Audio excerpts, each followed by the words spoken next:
Hi, this is Ron Palmer from Fixed Family Courts, and I'm here to share with you the third First Amendment truth bomb.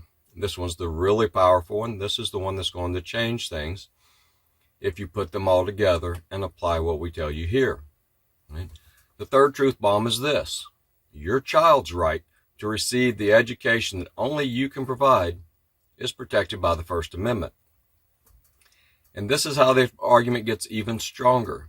You see, it turns out that the First Amendment protects not only your rights to teach your child, but your child's right to receive your teaching.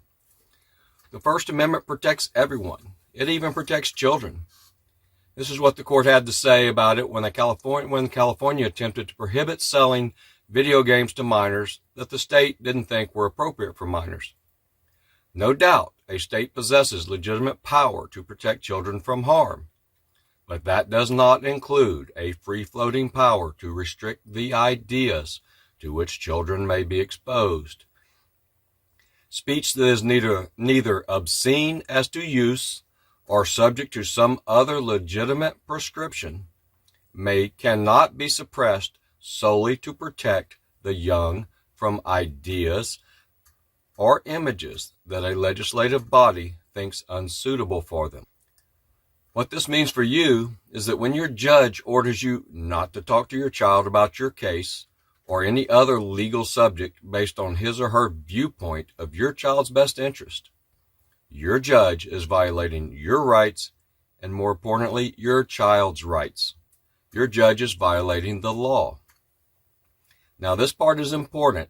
Do not, and I repeat, do not go and violate your orders because I'm telling you to. I am not telling you to violate your orders. And there's a very specific legal reason for this, that the courts treat their orders different than they treat other laws. You need to learn how to challenge this properly and get those orders overturned. Don't just go and violate them. Learn how to challenge them and get them overturned. Shut them down. Let the judges know you know they're violating the law. Without any doubt, your child has First Amendment rights.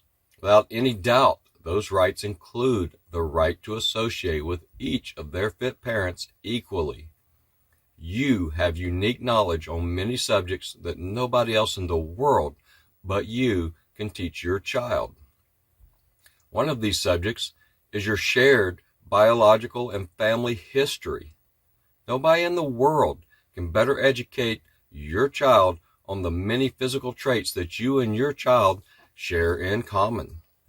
And many of your family members may share in common. You may know of grandparents, great-grandparents that had certain traits that your child is exhibiting, and you can explain those and where they come from in the family and give the child a better understanding of who they are as an individual and how that biological connection with their natural family is impacting their daily life. Nobody else but a close family member can do that. A natural close family member who shares the biology and understands the effects of that unique biological code, that unique DNA code.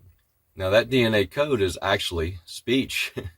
It is nothing other than a biological computer program that defines how you exist and how your child exists.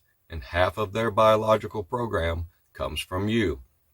So they are entitled to have that knowledge that only you can convey. So everyone has a right to the spectrum of knowledge that is available from family members, natural family members, and especially from their own fit parents.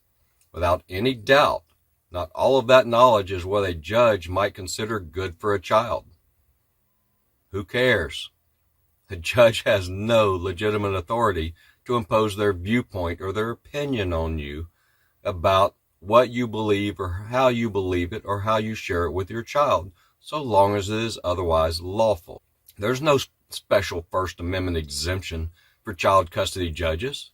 They don't sit exempt from the law, above the law, over and above the law. They're not that special, right? They have certain powers. Those powers are limited by the Constitution, just like every other government official's power is limited by the Constitution. And this is true even in private custody disputes, civil suits between private parties. Your judge is still a state actor, and your judge is still limited by the Constitution.